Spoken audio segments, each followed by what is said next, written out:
ভারতের বিপক্ষে প্রথম টেস্টে বাংলাদেশ উড়ন্ত সূচনা এনে দেয় হাসান মাহমুদ। প্রথম সেশনে রোহিত শর্মা, শুভমান গিল এবং বিরাট কোহলিকে আউট করার পর দ্বিতীয় সেশনে ঋষভ পান্থকে সাজঘরে পথ দেখিয়েছিলেন এই টাইগার পেসার। এ সময় অনেকেই ভেবেছিলেন প্রথম দিনেই অল আউট হতে পারে ভারত, কিন্তু 144 রানে 6 উইকেট হারানো ভারতকে টেনে তোলেন দেশটির দুই স্পিন অলরাউন্ডার রবীন্দ্র জাদেজা এবং রবিচন্দ্র অশ্বিন।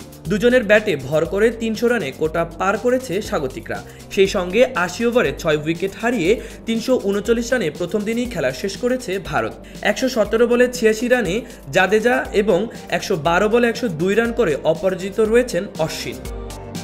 বৃহস্পতিবার 19 সেপ্টেম্বর টস হেরে ব্যাটিংয়ে নেমে বাংলাদেশি পেসারদের দেখে শুনেই খেলেছিলেন দুই ভারতীয় ওপেনার রোহিত শর্মা এবং যশস্বী জয়সওয়াল। তবে চতুর্থ ওভারে রোহিতকে লেগ বিফোরের ফাঁদে ফেলেছিলেন রোহিত, কিন্তু আম্পায়ার আউট না দেওয়ায় রিভিউ নেন শান্ত। তবে বল বেল্টে লাগায় বেঁচে যান ভারতীয় অধিনায়ক। তবে পিচে বেশিক্ষণ টিকতে পারেনি রোহিত। হাসানের পরের ওভারই দ্বিতীয় স্পিনে কাটা পড়েন তিনি।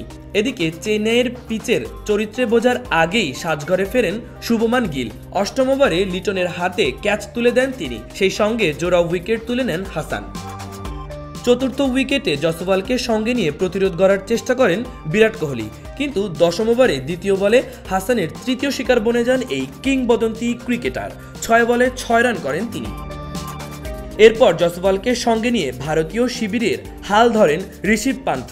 দুজনের ব্যাটে ভর করে শুভ ধাক্কা সামলে ওঠে ভারত। তবে মধ্যাহ্নভোজের বিরতিতে থেকেই ফিরেই পান্থকে 39 সাজঘরে ফেরান হাসান মাহমুদ। এতে দলীয় 96 রানে 6 উইকেট হারিয়ে চাপে পড়ে ভারত।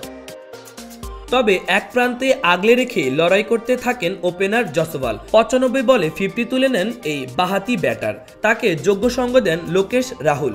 42তম ওভারে জয়সওয়ালকে সাজঘরে ফেরান নাহিদ রানা। 118 বলে 56 রান করেছেন তিনি। পরের ওভারে লোকেশ রাহুলকে ক্যাচ আউটের ফাঁদে ফেলেন স্পিনার মেহেদী হাসান মিরাজ, কিন্তু সপ্তম উইকেট অশ্বিনকে সঙ্গে নিয়ে প্রতিরোধ গড়ে তোলেন জাদেজা। দুজনই ওয়ানডে মেজাজে ব্যাট করে রান তুলতে থাকেন। দুর্দান্ত ব্যাটিংয়ে 50 তুলে নেন এই দুই অলরাউন্ডার। তৃতীয় সেশনে 32 ওভার ব্যাট করে 163 রান তুলেছেন জাদেজা অশ্বিন। দুজনে মিলে 195 রানের জুটি গড়েছেন। এতে 80 ওভারে 6 উইকেট হারিয়ে 139 রানে প্রথম দিনই খেলা শেষ করেছে ভারত।